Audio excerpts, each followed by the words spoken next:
লক্ষ্মীর ভান্ডারের টাকা পাওয়ার পরও যারা তৃণমূলকে ভোট না দিয়ে বিজেপিকে ভোট দিয়েছে তাদের মধ্যে কিছু নাম কেটে দেওয়া দরকার।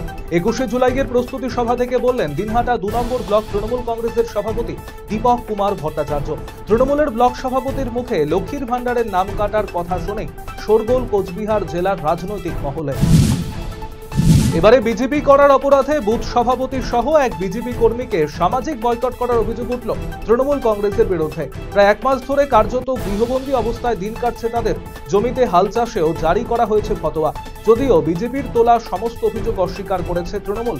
তুফানগঞ্জ 1 নম্বর ব্লকের নাগকাটিগঞ্জ গ্রাম পঞ্চায়েতের দীপরপাড় এলাকার ঘটনা। আসন্ন 21শে জুলাই কলকাতার ধর্মতলায় তৃণমূলের শহীদ সমাবেশের প্রস্তুতি উপলক্ষে জেলায় জেলায় দলীয় কর্মসূচি করছেন রাজ্যের পুর ও নগর উন্নয়ন মন্ত্রী ফিরহাদ হাকিম।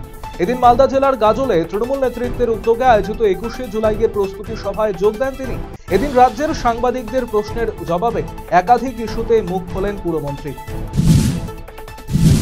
আগামী 21শে জুলাই কলকাতার ধর্মতলায় তৃণমূলের শহীদ সমাবেশকে সফল করার লক্ষ্যে উত্তর দিনাজপুর জেলার গোয়ালপুকুরে তৃণমূলের উদ্যোগে এক প্রস্তুতি কর্মসূচি আয়োজিত হল রবিবার। এদিন গোয়ালপুকুর 2 নম্বর পঞ্চায়েত সমিতির সভাকক্ষে আয়োজিত ওই কর্মসূচিতে সমাবেশে অংশগ্রহণের বিষয়ে আলোচনা করেন উপস্থিত নেতৃত্ব।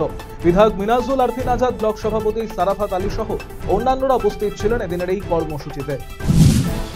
মহরম উপলক্ষে তাজিয়া বানাতে ব্যস্ত কারিগররা। কালিয়াগঞ্জ ব্লকের পূর্ব তরঙ্গপুর এলাকায় কারিগরের সাথে তাজিয়া বানানোর কাজে হাত লাগিয়েছেন বেশ কয়েকজন।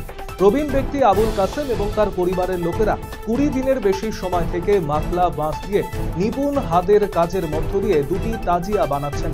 তাজিয়া বানাতে কম করে 20,000 টাকা খরচ হয়, যদিও তারা এর জন্য কোনো মজুরি নেন না। মালদার বামনগোলা ব্লকে বন্যা কবলিত এলাকা পরিদর্শনে এলেন উত্তর মালদার সাংসদ খগেন মুর্মু।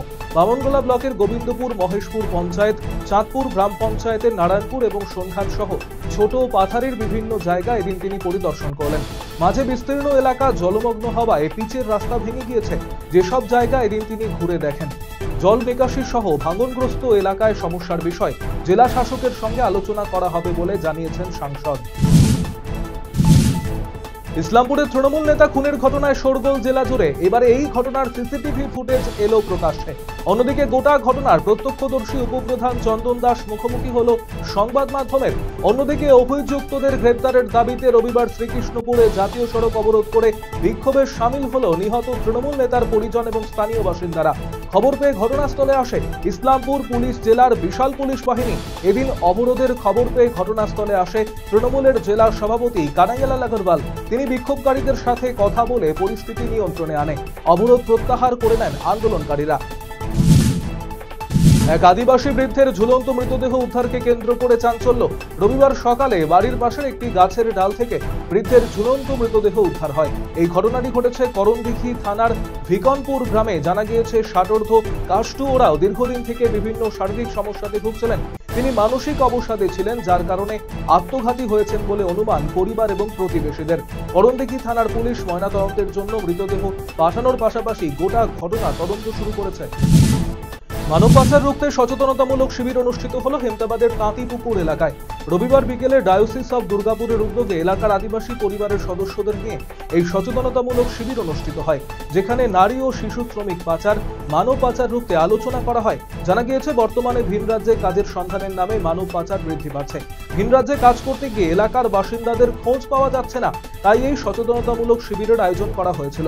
আয়োজক কমিটির প্রজেক্ট কোঅর্ডিনেটর তুহিন ঘোষ, নকুল দেব শর্মা সহ অন্যান্যরা উপস্থিত ছিলেন এদিনের এই কর্মসূচিতে। কোচবিহারের গীতালদহে বন্যা কবলিত এলাকায় দুর্গতদের হাতে খাবারের সামগ্রী তুলে দিল পুলিশ প্রশাসন। সিতাই বিধানসভা এলাকার গীতালদহের ভারত বাংলাদেশ সীমান্তের ধরলা নদী নাগোয়া এলাকায় জারি ধরলা এবং দরিবশ 2 এলাকায় একটানা বৃষ্টিতে ধরলা নদীর জল বেড়ে গিয়ে বন্যা পরিস্থিতির শিকার সেখানকার বাসিন্দারা। সেই দুর্গত মানুষদের পাশে দাঁড়ালো দিনহাটা মহকুমা পুলিশ প্রশাসন।